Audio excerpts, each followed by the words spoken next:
तो हेलो दोस्तों, welcome to Hansika education. आइए हम क्वेश्चन हल करते हैं। Question number 2, can not triangle have a all angle less than 60? Give reason for your answer.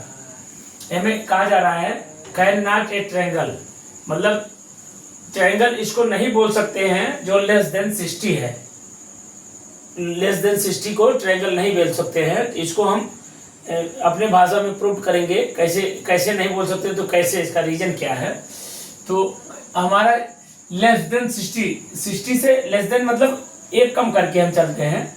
तो हमारा ये 60 से एक कम के हो गया तो 59 हो गया। 59 प्लस एक एंगल 59 प्लस एक एंगल 59, तीनों का सम करेंगे जब 9 त्रिक 27 के साथ हो गया। 5 ये 15 2 17 177 डिग्री हो गया। अब तीनों का सम जब हमें 180 नहीं मिल रहा है तो ये हमारा कैसे होगा। Give reason for your answer. Angle less than triangle नहीं कह सकते हैं, इसको ट्रायंगल नहीं कह सकते हैं। तो अगर ट्रायंगल कहना है हमें तो ट्रायंगल के तीनों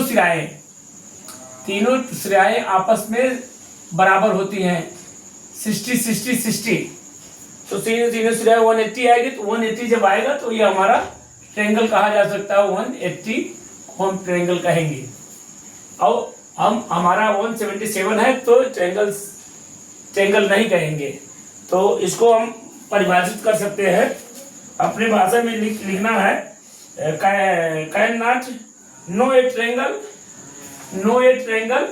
can not be all angle less than 60 because if all angle will be less than 60 then their sum will not be equal to 180, hence it will not be a triangle।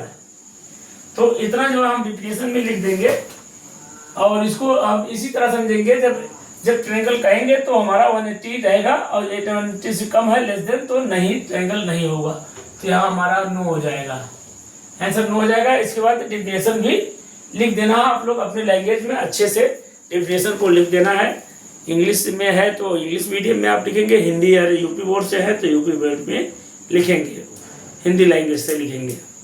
Hindi language से ये लिखेंगे कि आप यदि triangle के तीनों सिराएं आपस में बराबर हैं तो जिसका सम हमारा 180 आता है तो हम कहेंगे ट्रायंगल है। और यदि नहीं आता है, 180 नहीं आएगा, 177 जैसे आता है तो वो ट्रायंगल नहीं होगा, तो नॉट ए ट्रायंगल। तो उसको हिंदी में भी लिख देंगे और इंग्लिश में भी इसको ट्रांसलेट करके भी लिख देना है।